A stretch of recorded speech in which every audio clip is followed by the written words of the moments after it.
Bonjour à toutes, bonjour à tous et bienvenue dans l'école du futur. Au sommaire aujourd'hui, son nom sonne comme celui d'une héroïne de DC Comics. Et pour cause, Wonder Woman rend justice aux mathématiques. Elle se rendez-vous sur TikTok pour découvrir notre influenceuse du jour.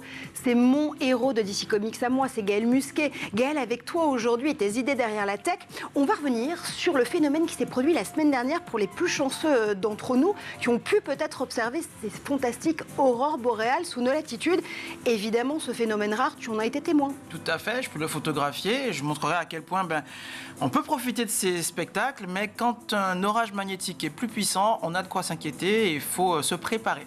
Préparez-vous aux orages magnétiques et musquéiques. Donc, notre question du jour, elles sont entrepreneurs, aventurières, scientifiques, activistes.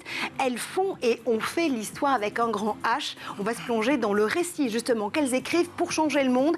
D'abord à l'école, avec le lancement de la 11e édition des semaines de sensibilisation des jeunes, femmes et entrepreneuriat. C'est avec vous, Joséphine Boulinguez. Vous êtes la directrice des opérations de 100 000 entrepreneurs. Oui, bonjour. Et on le fera aussi avec Siam Naïtadad, entrepreneur. Vous intervenez avec 100 000 entrepreneurs justement dans les écoles depuis 2020. Bonjour à vous, Siam. Bonjour à tous, merci de m'accueillir. Et puis on va aussi parler de ces femmes dans l'édition tout court, avec des ouvrages proposés par Quelle Histoire. Et vous, Albin Quéreux, vous êtes le fondateur justement de cette maison de création de contenu pour les passionnés d'histoire au pluriel et au singulier. Bonjour. Bonjour, merci de m'avoir invité. Mais d'abord, focus. Et ses élèves de Meurthe et Moselle l'appellent Estelle Collard, ça tombe bien, c'est son nom, mais c'est surtout sous celui de Wonder Woman qu'elle opère sur TikTok, une prof justicière qui ravit ses plus de 400 000 abonnés. Son portrait, c'est tout de suite et c'est signé Xavier Terrade. Il faut absolument que je partage quelque chose avec vous. J'étais en train de corriger des interrogations de cours, et là je vois deux pépites. Numéro 1, c'est la réponse que les autres ont mis, donc pas besoin de le dire. Numéro 2, il s'appelle ainsi car c'est écrit dans la leçon. J'hésite à leur mettre des points bonus pour le culot, vous en pensez quoi ?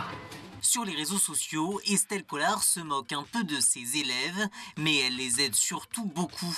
Au moment du confinement, la jeune professeure de mathématiques d'un collège de Meurthe et Moselle a d'abord créé sa chaîne YouTube, baptisée Charismatique, avant de se lancer sur TikTok sous le nom Wonder Woman, un compte où elle n'hésite pas à revenir à zéro. Tu savais que calculer venait du latin calculi qui signifie caillou. Parce que au départ, on comptait avec des cailloux. Si Estelle Collard cartonne et est suivie par près de 375 000 abonnés, c'est notamment parce qu'elle sait relier les mathématiques à la vie quotidienne. Le secret pour faire savourer un peu plus sa matière. C'est l'heure du goûter et c'est l'occasion de faire un peu de maths avec mon gâteau. Voici la question. Comment couper ce gâteau en 6 parts identiques ? Chaque part doit avoir un angle au centre de 60 degrés. Je coupe mon gâteau en 2 et là je me souviens que le cosinus de 60 degrés c'est 1/2. Je cherche alors le milieu entre le centre du gâteau et le bord. Je cherche ensuite le point correspondant à ce cosinus et j'ai plus qu'à couper. Wonder Woman n'a pas la langue dans sa poche et sait se montrer piquante quand il le faut. Quand on vous dit que les maths c'est important, c'est pour éviter ce genre d'erreur et se faire avoir. Je vous laisse la trouver, moi je déclare forfait. Sa présence sur TikTok lui permet aussi de rappeler de façon très courte des éléments de cours plus sérieux, mais aussi de répondre aux questions des élèves. Mais Estelle Collard ne parle pas que de mathématiques, elle est aussi très engagée sur la question du harcèlement. Est-ce qu'en tant qu'enseignante, je ferme les yeux sur les élèves harcelés ? Eh bien, figure-toi que dès ma première année en tant que stagiaire, j'ai été confrontée à ce genre de problème. Une élève était harcelée par un garçon à l'école, à la sortie de l'école et même sur les réseaux sociaux. Elle est venue se confier à moi, j'ai pu gagner sa confiance et après un dur combat auprès de ma hiérarchie, j'ai réussi à faire exclure l'harceleur. L'élève a pu enfin s'épanouir à l'école et j'ai même eu une magnifique carte pour me remercier. Donc si tu es dans cette situation ou que tu connais quelqu'un dans cette situation, s'il te plaît, parle-en à un adulte de confiance. Bien plus qu'une simple professeure, l'enseignante d'un collège de Nancy est d'une certaine façon devenue une confidente pour des élèves du monde entier. Plus de 30% de ses abonnés viennent de l'étranger. Et voilà, les maths mènent à tout, on vous l'a toujours dit. Gaël, je crois que tu as une anecdote à nous partager sur tes profs de maths. Ah ouais, elle me rappelle Madame Lamotte, ma prof de maths de 6e, dont on était tous amoureux. Elle nous aidait aussi comme ça. On sortait du primaire, donc elle nous a aidés comme ça à traverser la petite transition entre le primaire et le collège. Donc Madame Lamotte, si vous m'entendez, cœur avec les doigts. On lui fera passer le message. On va la retrouver, Madame Lamotte. Donc j'y tiens, j'en fais un défi personnel. Justement, tiens, une déclaration d'amour à celles qui osent, les entrepreneurs, les scientifiques, les aventurières, les femmes qui ont fait l'histoire et qui la font toujours aujourd'hui. On va en parler parce que vous le savez, c'est la semaine du 8 mars, de la Journée internationale du droit des femmes. Et ce lundi 6 mars, beaucoup d'initiatives sont lancées. On ouvre le talk, première partie. Et à nos côtés, justement, pour en parler, Joséphine Boulinguet, directrice des opérations de 100 000 entrepreneurs, Siam Naït Haddad, entrepreneur qui accompagne justement les démarches et les initiatives de cette association depuis 2020. Vous lancez la 11e édition de semaines, évidemment qu'on va mettre au pluriel, puisque c'est jusqu'à la fin du mois de mars que ces semaines de sensibilisation des jeunes, femmes et entrepreneuriat vont se dérouler dans les écoles. À nos côtés également, par Skype interposé, Albin Quéru, vous êtes le fondateur de Quelle Histoire, une maison d'édition pas comme les autres, parce que d'abord, elle s'adresse à des gens comme vous, passionnés d'histoire, avec un grand H ou même avec un petit. C'est une gamme de plus de 400 livres aujourd'hui et jeux, vendus à près de 2,5 millions d'exemplaires. Il y a aussi une chaîne YouTube, il y a aussi des podcasts. Expliquez-nous, Albin, comment justement cette idée de Quelle Histoire est née. Eh bien, alors moi, je suis passionné d'histoire depuis tout petit. Il se trouve qu'on m'a déconseillé de faire de l'histoire quand j'étais à l'école. Du coup, je suis allé vers le design. Et à la fin de mes études, en fait, j'ai lié mes deux passions. Et j'ai monté Quelle Histoire. L'idée, c'était de raconter les destins extraordinaires des grandes figures de l'histoire aux enfants. Voilà, c'est comme ça que c'est né, en fait. Mais qui vous a découragé de faire de l'histoire? Excusez-moi, c'est la première question qu'on a envie de vous retourner. Courageux de faire de l'histoire? Qui vous a découragé d'en faire, justement? Conseiller d'orientation au lycée. C'est vrai que les études d'histoire, c'est un peu compliqué au niveau des débouchés. Et il avait été assez bon dans ses arguments pour me dissuader d'en faire, en tout cas à l'époque. Et j'ai trouvé un moyen d'y revenir plus tard. Comme quoi, le découragement en matière d'orientation n'est pas genré. On en parle souvent sur ce plateau. Ça nous fait un nouveau point à aborder pour une prochaine émission. Il y a une méthode avec Quelle Histoire, une méthode qui a vraiment été mise au point avec vous, notamment, avec aussi votre illustrateur et cofondateur, Bruno Venagel. J'espère que je n'écorche pas son nom. L'idée, c'est de se dire que pour mettre l'histoire à portée d'enfant, il faut savoir l'incarner, il faut savoir l'illustrer. Ouais, c'est exactement ça. Notre volonté, c'était de créer un univers graphique très fort qui se mette à la hauteur des enfants. Donc, des histoires très colorées, des personnages avec des bouilles reconnaissables. Et puis, l'idée, c'était également de travailler sur toutes les périodes, en fait. Aussi bien l'Antiquité, le Moyen-Âge, la période contemporaine, et puis évidemment de dépeindre des destins très, très, très variés, des artistes, des scientifiques, des rois, des reines, des empereurs, etc. L'objectif, c'était de montrer qu'en fait, l'histoire, c'est une discipline extraordinaire et passionnante. Alors, Joséphine et Gaël ont la chance d'avoir, je leur ai distribué certains de vos livres, justement, avant le début de cette émission. Là, déjà, quand vous regardez le design, quand vous ouvrez le livre, vous avez envie d'aller plus loin, Joséphine? Ah oui, c'est lumineux, ça intrigue, on se demande qu'est-ce qu'il y a derrière Marie Curie ou Olympe de Gouges. J'ai eu 6 au bac en histoire. Voilà. Mais c'est vrai qu'aujourd'hui, dans mon métier de hacker éthique, justement pour expliquer aux jeunes d'où viennent les machines sur lesquelles ils travaillent, on a besoin de l'histoire. Et je me rends compte à quel point aujourd'hui, c'est important de savoir parler du passé. Et donc effectivement là, alors fois en tant que papa, parce que j'ai énormément parlé de Rosa Parks à mes enfants. En plus, on a une gare RER qui porte son nom ici. C'est super intéressant en fait de pouvoir avoir ce type de matériel pour que tout le monde partage justement ce petit pouvoir parler d'histoire avec les petits et pas que parce que mes petits ados là, je pense que ça leur aurait bien plu hier pendant qu'ils m'attendaient pendant qu'on tournait l'émission. Mais c'est en tout cas un beau matériel en tout cas pour commencer à vulgariser ces phénomènes historiques. Encore une fois, l'idée, c'est le plus possible d'incarner, d'illustrer ces personnages qui font l'histoire. Et à l'occasion, justement, de la semaine du 8 mars, vous republiez une collection spécifique qui s'adresse, justement, à la mise en lumière de ces 100 grandes femmes de l'histoire. Alors, il y a je vais le montrer tout de suite, le manuel au complet avec les 100 femmes, ici en grand format. Et puis, il y a des livres dédiés, donc c'est ceux que Joséphine et Gaëlle ont entre les mains, où on va se familiariser avec le personnage de Rosa Parks, d'Olympe de Gouges, de Marie Curie ou de Simone Veil. L'idée, c'était de se dire que c'est une façon pour lutter contre l'invisibilisation des femmes dans l'histoire. Alors, en tout cas, je ne sais pas si on est vraiment en lutte. Disons que l'histoire, il y a énormément de destins de femmes fascinants. Donc, on n'a pas eu à beaucoup lutter, en fait, parce que il y en a des tonnes, en fait, des histoires qui sont dingues autour des grands destins de femmes, quelles que soient les périodes, d'ailleurs, quelles que soient les civilisations.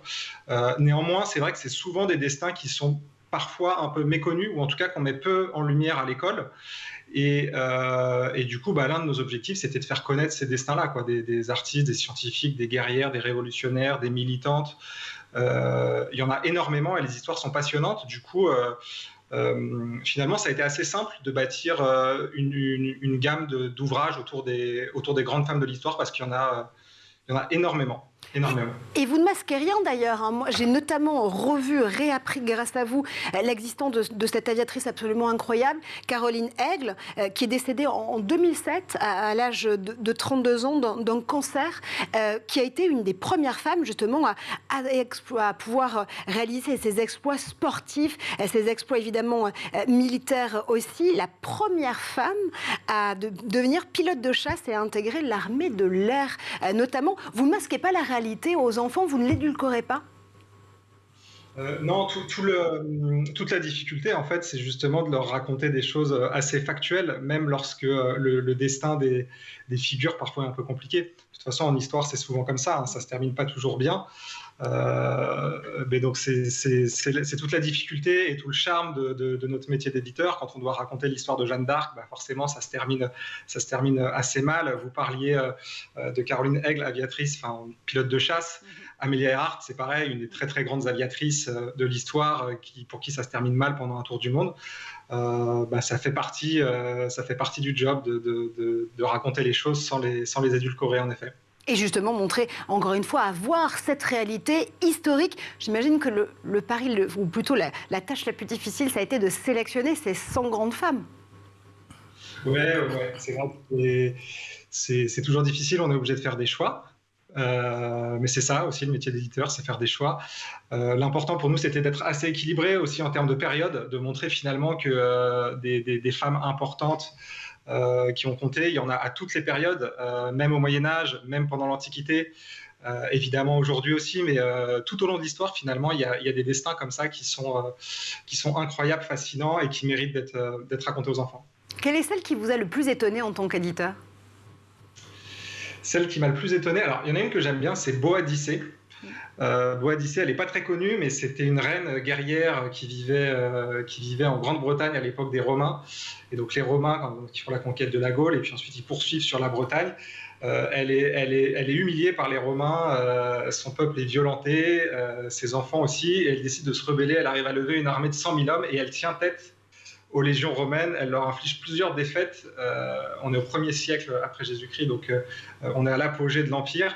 Et elle arrive à leur infliger pas mal de défaites assez importantes. Elle va même aller jusqu'à Londres, donc Londinium à l'époque, pour se battre contre eux. Donc voilà, c'est un destin que je connaissais pas très bien et qui est impressionnant. Mais il y en a plein. Il y a Tomoe Gozen aussi, qui était samouraï. Enfin, franchement, il y en a vraiment beaucoup qui sont incroyables, quoi. Albin, vous restez avec nous parce qu'on va s'intéresser à d'autres destins, celles des entrepreneurs qui font justement l'histoire aujourd'hui de l'éducation et de la transmission de leur passion, l'entrepreneuriat, auprès des collégiens, des collégiennes, des lycéens et des lycéennes. Ça se passe avec vous, Joséphine, et avec vous également, Siam. Vous inaugurez ce lundi la 11e édition de ces semaines de sensibilisation des jeunes, femmes et entrepreneuriat. Ça va se dérouler partout, dans plusieurs établissements scolaires jusqu'au 24 mars. L'idée de départ, c'était de se dire qu'il fallait donner à voir l'entrepreneuriat en classe pour qu'il soit mieux compris. Oui, en fait, on a démarré, l'association 100 000 entrepreneurs a démarré il y a 16 ans pour faire venir l'entrepreneur dans les classes pour ouvrir le champ des possibles aux jeunes. Et il y a 11 ans, on s'est rendu compte que seulement 15% des femmes, on n'avait seulement que 15% de femmes qui intervenaient dans les classes. C'était trop peu. Les hommes revenaient vers nous en nous disant les filles ont beaucoup de questions et ne se reconnaissent pas dans nos témoignages. Et du coup, on s'est dit, mais il faut lancer quelque chose. Et Béatrice Vianney-Galvani, donc la déléguée générale, a lancé cette opération il y a 11 ans. Aujourd'hui, c'est 50% d'hommes et 50% de femmes qui interviennent dans les classes, sur plus de 100 000 jeunes tout au long de l'année. Donc c'est génial. Donc là, on lance cette 11e édition lundi prochain. On attend 1200 femmes à peu près pendant tout le mois de mars. 35 000 jeunes vont être sensibilisés à ça. On cherche encore des femmes parce que certaines interventions ne sont pas pourvues. Donc, appel aux femmes. Voilà, avis à la population, sachant que ça se déroule jusqu'au 24 mars. Donc, on peut vous rejoindre en cours d'opération. Tout à fait. Bien sûr. Et comme vous le disiez, c'est tout à fait partout en France, métropole, outre-mer. On intervient aussi dans les lycées français à l'international, mais là, c'est principalement en France métropolitaine et outre-mer. Et donc, dans toutes les régions et départements de France. Et une des entrepreneurs qui a rejoint justement le mouvement, c'est vous, Siam. Qu'est-ce qui vous a donné envie de rejoindre, encore une fois, 100 000 entrepreneurs pour témoigner de ce qui est plus qu'un métier? C'est une passion, l'entrepreneuriat. Oui, tout à fait. C'est une passion qui est arrivée sur le tard. Et donc, ce qui m'a donné vraiment envie de me lancer dans cet engagement, c'est parce que moi, déjà, je suis issue d'une fratrie de 4 filles. J'ai été élevée par une maman seule. J'ai grandi dans les QPV, ce qu'on appelle les quartiers prioritaires de la ville. Et à aucun moment dans mon parcours scolaire, je n'ai entendu parler d'entrepreneuriat, ni même par les conseillers d'orientation. Je dirais que c'était le collège dans les années 90. C'était pas forcément accessible à tous. Et après mes 40 ans, j'ai décidé de me lancer moi-même dans l'aventure entrepreneuriale. Et je me suis rendu compte que c'était vraiment pour moi une source d'épanouissement. Et j'avais cette frustration de me dire, mais c'est dommage qu'on m'en ait pas parlé un peu avant. Qu'est-ce que je pourrais faire pour permettre à d'autres d'avoir la chance, du moins à des collégiens, des lycéens comme moi je le fus, d'avoir la chance de pouvoir aller sur cette voie, qui est une voie qui peut correspondre à certaines personnalités. Et 100 000 entrepreneurs, j'en avais entendu parler par mon réseau de femmes. Et je me suis dit, je vais me lancer dans l'aventure. Je les ai rejoints et j'en suis ravie. Depuis maintenant février 2020, je sillonne les collèges, les lycées dans toute l'Île-de-France, enfin principalement dans ma zone qui est le 78. Mais voilà, on essaie de se rendre disponible pour aussi aider nos autres territoires. Alors concrètement, une séance de sensibilisation à l'entrepreneuriat femmes et jeunes, ça se passe comment? Quelles sont d'ailleurs les premières questions, Siam, que vous posent ces collégiennes et ces collégiens, lycéens et lycéennes? Alors la première question qu'on me pose assez souvent, c'est: est-ce qu'on gagne beaucoup d'argent quand on est entrepreneur? Alors justement, je les ramène plutôt à l'origine de pourquoi je deviens entrepreneur. Est-ce que c'est accessible à tout le monde? Et puis de voir une femme arriver qui raconte son parcours et de se dire est-ce que c'est pas trop dur? Y a-t-il des horaires? Voilà, ils sont vraiment attachés à des questions vraiment pratico-pratiques, alors que l'entrepreneuriat, c'est plus pour moi un état d'esprit.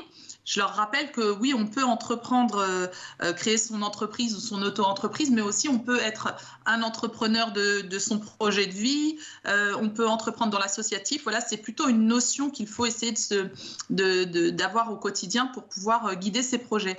Et voilà, c'est de les rassurer, je dirais de vulgariser la notion d'entrepreneuriat et de leur faire prendre conscience que c'est quelque chose d'accessible à tous, dans la mesure où on est motivé et qu'on s'outille pour réussir son challenge. C'est intéressant ce que vous nous dites, Joséphine. Ça veut dire quoi? Qu'il n'y a pas de question tabou, justement, pour pouvoir démythifier aussi cette figure de l'entrepreneur. C'est vrai que pendant plus d'une décennie, en France, la figure de l'entrepreneur ou de l'entrepreneur tout court était vue comme peut-être un peu trop dogmatique, un peu trop positionnée politiquement. On vient de vivre une autre étape, une autre décennie, où d'un coup d'un seul, on est devenu Startup Nation, où du coup, cette idée même de l'entrepreneuriat s'est énormément démocratisée, qu'on associe peut-être beaucoup à l'économie numérique, alors qu'il y a 1000 facettes à l'entrepreneuriat. Comment est-ce que vous arrivez à donner toutes ces composantes, à donner à voir cet entrepreneuriat aux enfants et ados? Mais en fait, nous, comme le disait Siam, c'est un état d'esprit d'être entrepreneur. Entrepreneur, c'est pas que créateur d'entreprise. Tout le monde peut devenir entrepreneur de sa vie professionnelle. Et c'est ça qu'on veut transmettre aux jeunes, afin que eux soient déjà, lors de leur recherche d'orientation, ils soient acteurs. Donc entrepreneurs, de trouver qu'est-ce qu'ils vont faire demain. Et c'est vrai qu'aujourd'hui, de plus en plus de jeunes veulent peut-être créer leur entreprise ou autre. Et ben nous, on trouve que c'est aussi une bonne formation. C'est-à-dire qu'ils vont essayer, ils peuvent échouer. Alors, l'échec en France, c'est pas toujours bien perçu, mais ça évolue quand même. On dit aux États-Unis, ils disent que si on n'a pas échoué, si on n'a pas fermé 3 boîtes, on n'est pas encore prêt vraiment à créer sa boîte. Donc, du coup, on espère qu'un jour, on arrive à ça aussi en France, à se dire, essayons, voyons ce que ça donne. Et puis, on peut entreprendre dans l'entreprise de quelqu'un d'autre, porter un projet. Nous, les dirigeants, on a aussi besoin dans nos équipes de salariés qui sont entreprenants et qui portent des projets à nos côtés. Donc, créons une jeunesse entreprenante. Allez, on fait changer justement les mentalités. This is the way. On parle d'entrepreneuriat, on parle de ces femmes qui font changer l'histoire avec Albin, avec Joséphine, avec Siam et avec Gaëlle. On y revient dans un instant, mais d'abord, on fait un tour du côté de la planète tech. Et c'est le zap du brillantissime et très entrepreneurial Édouard Degnaud.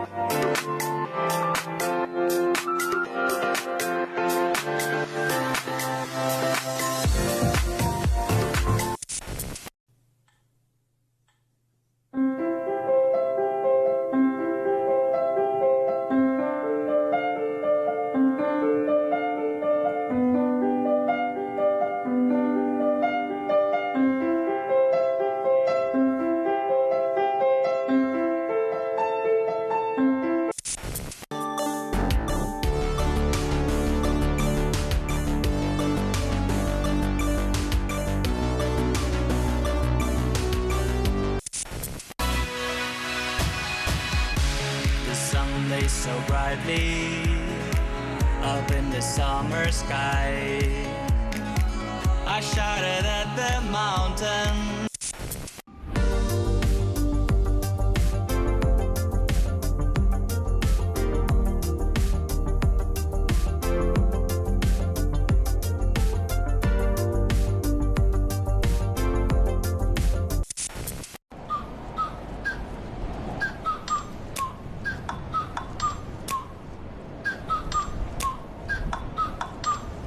Like, ride with me if you ride with me, you can slide with me if you feel like 550 on the 5 sticky, come get high with me, that's a deal, right?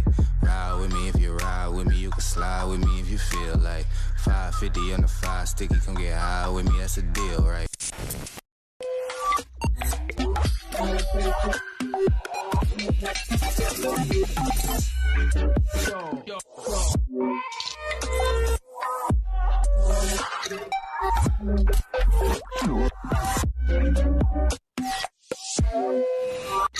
Oh, encore une fois, une démonstration d'art numérique qui aurait beaucoup plu à Jeanne Dreyfus. En tout cas, vous êtes bien de retour sur le plateau de l'École du Futur, toujours en compagnie de Gaëlle Musquet, de Joséphine Boulinguet, de Siam Naït Haddad et d'Albin Quéru. Dans un instant, on reprend notre discussion à l'occasion de cette semaine du 8 mars, journée internationale du droit des femmes, et plus particulièrement ce lundi 6 mars avec le lancement de la 11e semaine, d'ailleurs je le mets au pluriel, de sensibilisation femmes et entrepreneuriat et jeunes pour l'association 100 000 entrepreneurs. Ça, ce sera dans un instant. Mais d'abord, Gaëlle Musquet a une idée derrière la tech.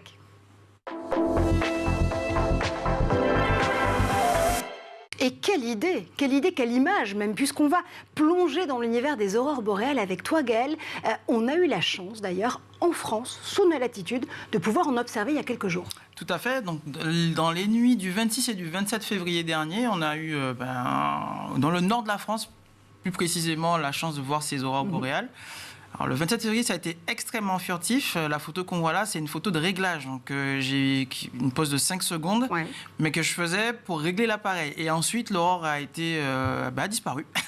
Et du coup, c'est donc, tu as eu vachement de chance. On a beaucoup de chance. Ceux qui ont pu saisir ce moment-là, on a des gens qui ont fait des centaines de kilomètres. On salue Gilles Davidovich, qui malheureusement n'a pas pu saisir ce moment dans le Vexin. C'est l'occasion pour moi aussi d'expliquer d'où viennent en fait ces phénomènes et pourquoi ils sont rares sous nos latitudes. Et pour pouvoir expliquer ces phénomènes-là, il faut retourner à la source, notre étoile, le Soleil, qui est à plus de 150 millions de kilomètres et qui a une activité qui fluctue tous les 11 ans. Donc là, depuis 1755, on observe les tâches qu'il y a sur le Soleil. Et en fonction du nombre de tâches, le Soleil va être plus ou moins actif et va parfois émettre ce qu'on appelle de la masse coronale qui va traverser le vide qu'il y a entre le Soleil et nous, donc ça génère des vents solaires. Et donc là, on est au début du 25e cycle qui a commencé en 2020 et qui atteindra son maximum en 2025. Et donc là, ce qui s'est passé il y a à la fin du mois dernier, c'est qu'on a eu une EMC, une émission de masse coronale, qui est arrivée jusque sur Terre. Donc c'est grâce à ces émissions de masse coronale qu'on doit les aurores boréales. Complètement, tout à fait. Ça, c'est la partie cool des aurores boréales. Parce qu'il y a une partie moins sympa. Il y a une partie moins sympa. Je le savais. Non, mais dès que Gaël Musquet prend la parole, il y a forcément une partie qui concerne plus la sécurité, vous voyez, de la planète Terre, là, en l'occurrence. Oui, parce qu'en l'occurrence, le 27 février, à 1h du matin, le NOAA Space Weather, qui est donc l'agence météorologique américaine, mais qui s'occupe aussi de la météorologie spatiale, a émis un bulletin d'alerte pour un orage magnétique de force G3. Alors, G3, pour réaliser un peu... J'ai l'impression que ça fait un peu peur. C'est 3 sur 5. Il y a le premier niveau est un peu léger et 5, c'est Armageddon. Donc là, on était quand même sur un orage fort, de force G3. Il y en a en moyenne 200 par cycle, donc 200 tous les 11 ans, à peu près sur 4000 jours, on a à peu près 200 aurores boréales. Ça représente à peu près 130 jours à peu près d'orage en moyenne sur 4000 jours. Et ces aurores boréales-là, donc de force G3, les conséquences au sol, c'est que les liaisons radio sont un peu perturbées. On a les systèmes de supervision électrique qui peuvent être en défaut, donc ils vont émettre des fausses alertes, comme quoi il y a des petites surtensions. Au niveau spatial, c'est un peu plus compliqué. On a les systèmes de navigation type GPS, Galileo, GLONASS. Donc tous les satellites. Tous les satellites qui sont perturbés. Et on se souvient que l'année dernière, SpaceX a perdu près de 60 satellites parce que l'atmosphère s'étant comprimée au moment de ces orages-là. Les satellites ont été ralentis et malheureusement n'ont pas pu gagner leur orbite nominale et donc sont re-rentrés dans l'atmosphère. Et donc là, à G3, les aurores boréales, en général, elles sont visibles jusqu'à 50 degrés de latitude. Donc la photo qu'on a vue tout à l'heure, du côté de Vernon, c'est 49 degrés. Donc on était vraiment aux limites. Et ça, encore une fois, c'est vraiment la partie sympathique. On n'a pas eu de gros dégâts, si ce n'est quelques interruptions au niveau de l'Amérique du Nord et du nord de l'Europe, de quelques liaisons radio. Bon, on a très envie de revoir des aurores boréales, mais avec ce que tu es en train de nous décrire, j'ai pas très envie de voir une aurore boréale corrélée à un orage solaire G5. Voilà, alors le G5, on a connu une de ces tempêtes magnétiques en 1859, à l'été 1859. Le G5, c'est Armageddon. Là, on perd vraiment nos capacités de communication au sol et dans l'espace, j'en parle même pas. Les réseaux électriques sont à l'arrêt parce que ils sont surchargés. Il faut imaginer que toutes les liaisons câblées, donc au 19e siècle, c'était ce qui avait été câblé à ce niveau-là, c'était les câbles télégraphiques. Et là, on a eu des stations télégraphiques qui ont complètement fondu parce qu'elles étaient en raison des courants magnétiques qui sont induits dans les lignes électriques, on a ces tensions, très fortes tensions qui sont malheureusement induites à chaque bout en fait de ces câbles. Et donc il faut imaginer que tout ce qui est métallique et long subit malheureusement ces orages magnétiques. Et donc ça touche les voies ferrées, ça touche aussi les pipelines, donc les conduites de gaz, d'eau, mais aussi d'hydrocarbures. Et donc là, à ce moment-là, sur chaque bout de ligne de ces pipelines, il faut imaginer qu'on a des arcs électriques et que, vu la centaine d'ampères qu'il y a sur ces tubes métalliques, ils chauffent. Le gaz et les hydrocarbures qui chauffent avec des arcs électriques... C'est pas une idée de génie. Non, en général, ça fait pas bon ménage. Et donc l'événement de Carrington dont je parle, donc, de l'été 1859, a généré des aurores boréales jusque sous les latitudes tropicales. On voyait presque au niveau de l'équateur, en fait, c'est au niveau de la Floride, on voyait ces aurores boréales. Et là, évidemment, il ne faudrait pas que ces aurores boréales se reproduisent. Pour donner une idée, donc là, on était sur du G3, donc fin février. Sur des orages magnétiques de type G4, on a une probabilité de 60 jours par cycle. Donc sur 4000 jours, on a à peu près 9... soit sur 4000 jours, on a 60. Les calculs sont pas bons, Kevin. C'est ça, je vais y arriver. Sur 4000 jours, on a 60 jours à peu près de probabilité qu'on ait ces aurores boréales, mais aussi ces orages magnétiques de type 4. Et sur du 5, on a une probabilité de 4 jours. Donc le cycle précédent n'en a pas eu, donc le cycle 24 qui s'est interrompu en 2019, on n'a pas connu d'orage magnétique de type G5. L'idéal, pas que ça se produise, mais en tout cas, pour anticiper malheureusement ce type de catastrophe naturelle, mais il est important qu'on ait toutes nos capacités spatiales qui soient actives. Le SDO, donc l'observatoire, c'est un satellite qui a été lancé par la NASA, qui permet de surveiller les satellites météorologiques qui surveillent le sol, mais qui ont une caméra dans le dos pour surveiller ce qui se passe sur le soleil. Toujours avoir une caméra dans le dos. Ouais, ça peut servir, surtout quand le soleil éternue.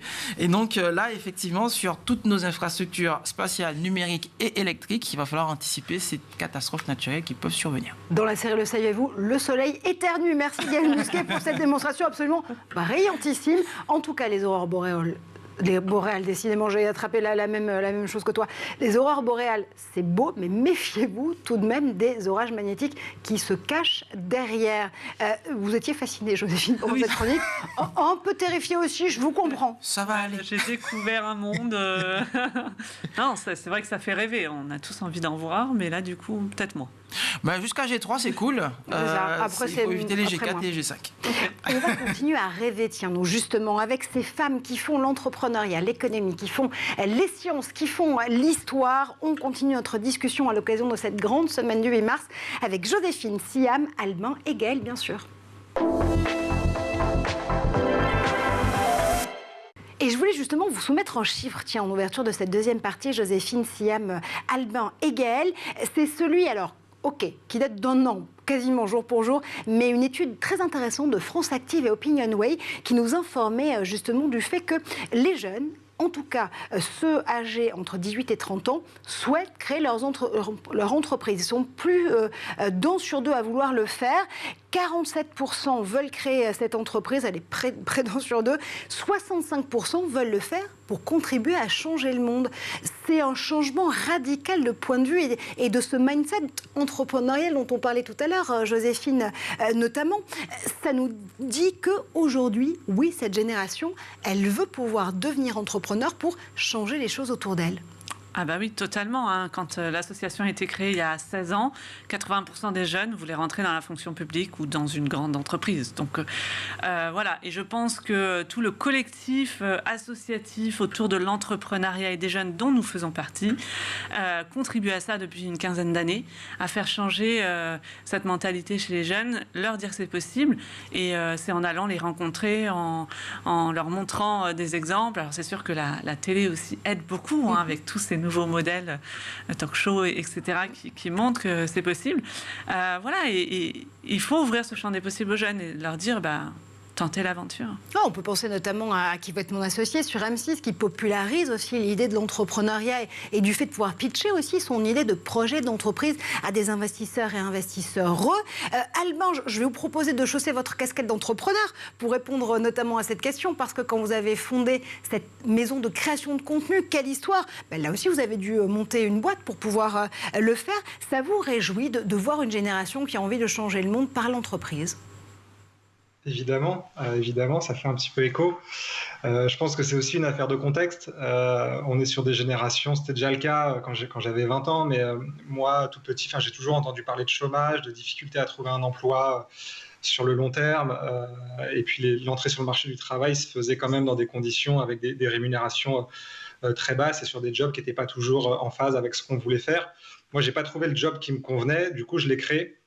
Et je trouve ça génial que la tendance soit à la création d'entreprises par les jeunes générations. Je trouve que c'est super.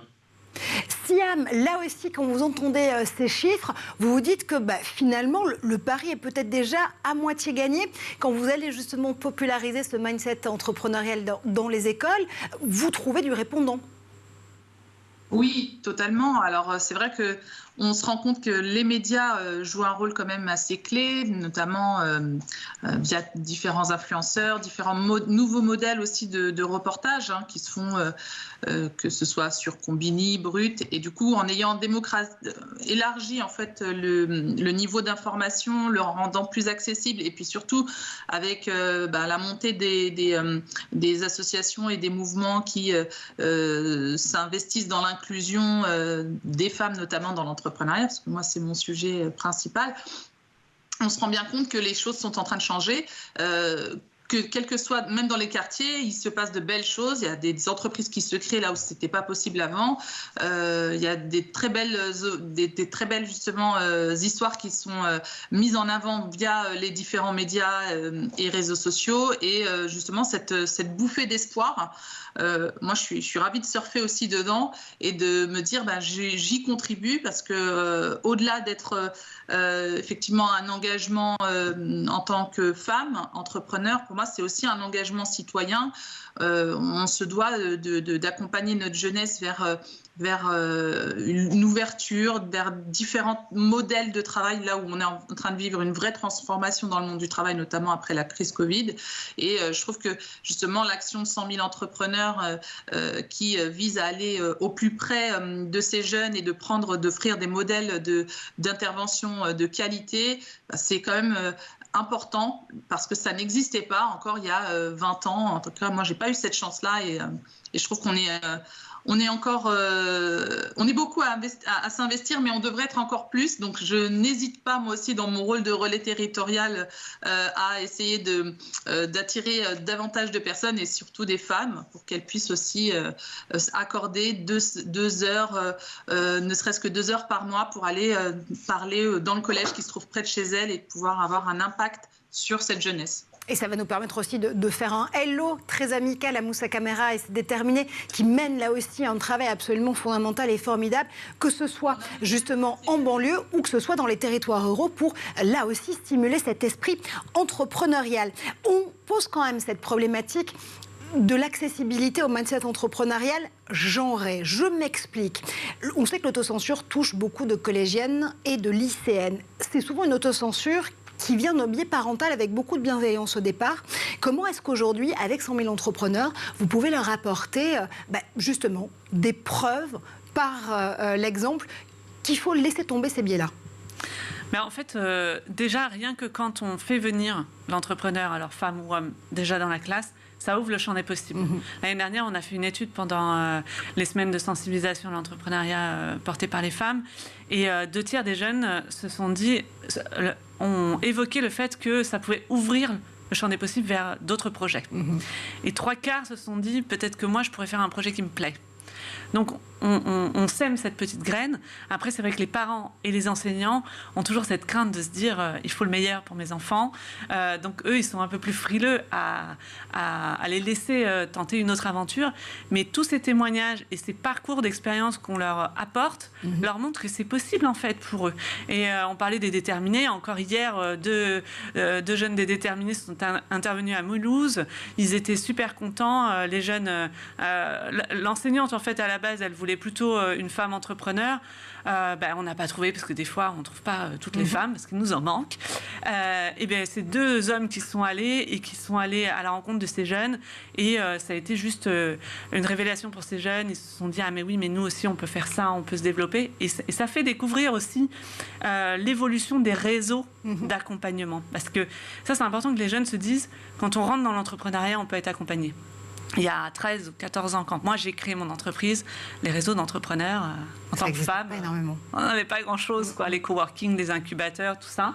Aujourd'hui, il y a quand même, entre Internet et tout ce qui est mis en place par tous les acteurs sur ce domaine-là, l'accompagnement est là, et il y a plein de réseaux d'entrepreneurs féminins.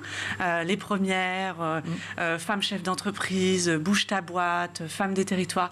Tout ça, c'est des réseaux qui nous accompagnent aussi, nous, 100 000 entrepreneurs, à trouver ces femmes sur le terrain et sur les territoires. Et elles font un travail formidable d'accompagnement. Donc, je pense que les jeunes filles, aujourd'hui, il faut y croire. Lancez-vous. Allez vous renseigner sur ce qui est possible. Puis les garçons, nous, parce que quand on va dans une classe, bien entendu qu'on sensibilise les deux, les garçons. et les filles, les garçons, ça leur montre des rôles modèles aussi, de se dire que plus tard, ils seront peut-être managés ou dirigés par des femmes, et donc changer ces préjugés qu'on peut avoir parfois. Complètement. Je voulais justement retourner cette question, notamment du fait de dégenrer finalement ces questions-là, et l'adresser à la fois aux garçons et aux filles avec Albin. Ces 100 grandes femmes de l'histoire, cette histoire du droit des femmes, ces personnages formidables dont vous nous contez les histoires et rappelez l'expérience, ça s'adresse aux filles et aux garçons. Ah oui, évidemment. Évidemment. Et pour tout vous dire, je pense que sur les personnages féminins, les ventes sont parmi les meilleures en fait sur nos titres.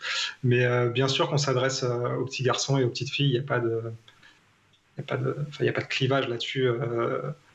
Ça passionne tout le monde. Hein. Rosa Parks, souvent Angela Davis, qu'on soit un petit garçon ou une petite fille, je pense que c'est tout aussi intéressant. Donc, on fait pas de distinction sur le public cible en fonction de l'histoire qu'on raconte ou du personnage qu'on traite. Cette question de l'incarnation, justement, encore une fois, du donner à voir, ces personnages, ces rôles modèles, elle est encore aujourd'hui fondamentale. Il y a beaucoup d'avis qui, finalement, se confrontent sur la question de l'importance des rôles modèles, notamment Isabelle Collet, qui est ingénieure notamment en pédagogie et en sciences de l'éducation à l'Université de Genève, qui dit oui, les rôles modèles, c'est fondamental, mais attention parfois à ne pas avoir ces modèle qui soit trop décorrélé de la réalité des jeunes filles qu'on voudrait justement pouvoir entraîner, donner l'envie, les laisser oser sur les métiers notamment des sciences, de la tech et du numérique. Comment est-ce qu'on arrive à trouver le bon curseur ? C'est en faisant rencontrer. Alors, nous, chez 100 000 entrepreneurs, on fait intervenir près de 6 000 entrepreneurs par an. En fait, ce n'est pas les grandes stars qu'on fait intervenir, c'est des gens qui sont les voisins, les gens qui sont autour. Et du coup, notamment, on a lancé une opération en Auvergne-Rhône-Alpes avec des femmes dans le numérique. C'est une centaine de femmes qui interviennent dans le domaine du numérique auprès des jeunes. Mais c'est des femmes de tous les jours, des femmes, c'est pas forcément des grandes rockstars, etc. Et du coup, ça donne plus de concret aux jeunes. Et ils se disent, ah bah oui, moi aussi, ça peut être possible. Parce que c'est plus en proximité. En fait. Et je voulais rebondir parce que ce que je trouve génial, c'est que là, l'entrepreneur dont on parle, Albin, c'est un homme. Ouais. Et il parle de femmes. Et ça, je trouve ça génial. Et c'est pour ça, nous, on fait intervenir beaucoup de femmes au mois de mars, mais on dit, parce que notre sujet, c'est la mixité. C'est pas que dire, chouette les femmes, il n'y a que les femmes, il n'y a que les femmes. Non, nous, c'est la mixité. Donc, un binôme homme-femme qui va dans une classe, l'impact, il est encore meilleur parce que la complémentarité des genres, c'est ça la réussite de l'entreprise. Albin, justement, et Siam, si je vous dis à tous les deux que vous êtes des rôles modèles, vous le prenez comment ? C'est très flatteur, ça me fait plaisir. Mais au-delà du plaisir, est-ce que vous, du coup, vous endossez justement la mission ? Comment est-ce que vous allez aller partager la passion qui vous anime pour les contenus, pour l'histoire que vous mettez si bien, justement, en image, pour l'entrepreneuriat aussi ? Pour l'entrepreneuriat, disons que j'ai bien aimé ce que disait Joséphine tout à l'heure sur la peur de l'échec qu'il peut y avoir parfois chez les jeunes ou en France en particulier. Et moi, ce que j'aime bien transmettre, c'est ça, c'est que dès lors qu'on considère que l'échec, c'est une étape sur le chemin, ça se passe bien. Moi, j'étais dans un incubateur quand on a démarré. Il y avait une citation de Michael Jordan sur un espèce de terrain de street basket juste à côté de l'endroit où on était qui disait dans ma vie, j'ai échoué encore, c'est pour ça que j'ai réussi. C'est un truc qui me plaît bien. Et encore, pour rebondir sur ce qu'a dit Joséphine tout à l'heure, je vais partager moi là mon expérience. Chez Quelle Histoire, aujourd'hui, la directrice générale, c'est une femme. C'est Claire Andrieux, donc, qui est du coup ma patronne maintenant. Et alors que j'ai créé la boîte, mais la patronne, c'est une femme. Et ça se passe très, très, très bien. Et je suis très fier de l'avoir pour boss. Pourrait-il en être autrement, franchement? Siam, là aussi, si je vous dis que vous êtes une rôle modèle au premier sens du terme, comment est-ce que vous vous engagez dans cette mission? Alors, moi, j'assume maintenant mon rôle. Alors, on me demande souvent, mais Siam, tu es une femme inspirante, est-ce que tu veux bien venir témoigner lors de tel ou tel événement? Et quand on me dit que je suis une femme inspirante, j'entends par là, je ressemble à Madame Tout-le-Monde, je suis maman, il se trouve que je suis maman solo. Alors maman solo entrepreneur, on se dit parfois ça va être impossible, issue de la diversité, venue des quartiers prioritaires. Donc Et le fait d'être devenue une femme inspirante dans mon écosystème, ça me donne forcément une responsabilité sociétale. Aujourd'hui, je sais que dans mon entourage, et même si j'ai réussi à le faire dans une zone plus réduite que toute la France, pourquoi pas sur toute la France, mais en tout cas, je me rends bien compte que j'ai conduit certaines personnes de mon entourage à devenir aussi entrepreneurs, à se lancer dans cette belle aventure. Quand je demande à mes filles qu'est-ce que vous voulez faire plus tard, ah ben moi, maman, j'ai envie d'être aussi entrepreneur parce que j'ai envie d'avoir cette liberté de choisir ce que j'ai envie de faire, avec qui j'ai envie de travailler et de m'autoriser différents projets. Donc je suis ravie de pouvoir incarner une forme de femme inspirante et résiliente parce que ce parcours-là, il a été semé d'obstacles. J'ai vécu différents échecs dans mon parcours professionnel et personnel et aujourd'hui, j'en suis ressortie plus forte et cette capacité de rebond face à l'échec a décuplé encore plus ma détermination et ma motivation. Et c'est pour cela que j'ai à cœur de pouvoir aller dans les collèges et les lycées pour distiller cette énergie et faire que nos jeunes se disent voilà, elle est en face de moi, elle ressemblerait peut-être même à ma maman, parce que moi aussi j'ai des ados. Et on se dit, moi aussi j'ai envie d'arriver vers ce chemin-là. Alors que ce soit une fille ou un garçon, parce que je m'adresse tant aux jeunes garçons qu'aux jeunes filles.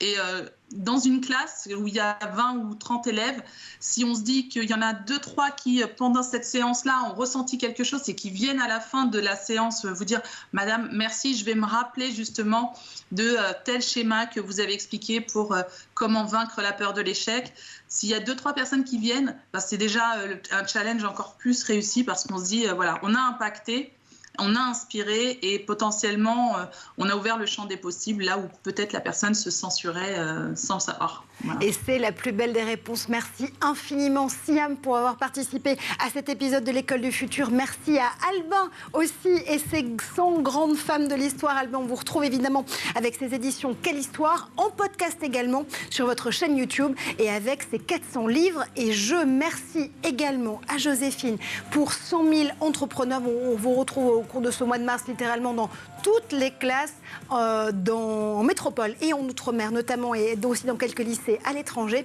Et Gaëlle, on te retrouve toute la semaine dans l'École du Futur. Ou presque. Je sens qu'on va te retrouver toute la semaine. Pas de routine. Jamais. Nous, on se retrouve dès demain. Je ne sais pas si c'est une routine ou pas, mais on se retrouve dès demain en tout cas pour d'autres aventures dans l'École du Futur.